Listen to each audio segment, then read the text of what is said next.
బీజేపీకి తెలంగాణ ఏర్పాటు ఇష్టం లేదని కల్వకుంట్ల కవిత విమర్శించారు. తెలంగాణ విభజనను పాకిస్తాన్తో పోల్చారని మండిపడ్డారు.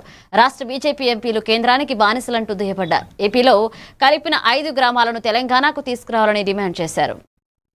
ఆ బీజేపీ అనే పార్టీకి అసలు తెలంగాణ ఏర్పాటే ఇష్టం లేదు, తెలంగాణ ఏర్పాటు అవడమే ఇష్టం లేదు. అందుకే వాళ్ళ అగ్రనాయకత్వం అంతా కూడా ఏం మాట్లాడతారు, తల్లిని చంపినరు పిల్లని బతికించారని ఒకలంటారు, ఇంకొకరు ఏమంటారు, నిన్ననే ఒక తలకాయ లేని ఎంపీ మెడకాయ మీద తలకాయనే లేదు ఆయనకు, ఏమన్నాడు ఆ ఎంపీ, ఇండియా పాకిస్తాన్ విడదీసినట్టట, ఆంధ్ర తెలంగాణను విడదీసిరట.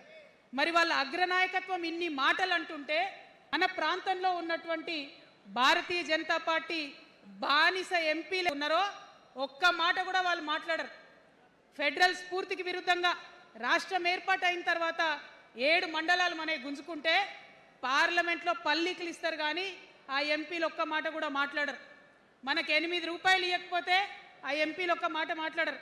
విభజన హామీలు ఇవ్వకపోతే ఆ బీజేపీ బానిస ఎంపీలు ఒక్క మాట కూడా మాట్లాడరు.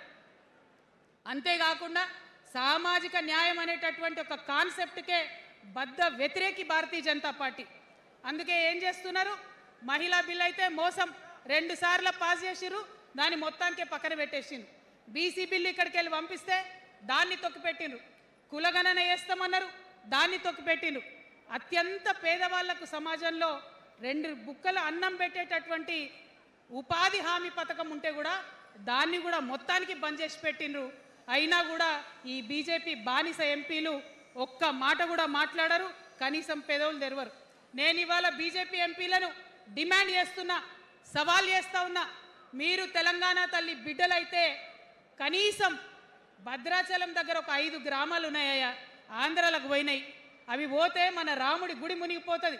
పోలవరం నిండితే భద్రాచలం మొత్తం కూడా నీళ్ళు వచ్చేటటువంటి పరిస్థితి ఉన్నది. మీకేమన్నా సిగ్గు ఎగ్గు ఉంటే తెలంగాణ తల్లి బిడ్డలైతే 8 మంది బీజేపీ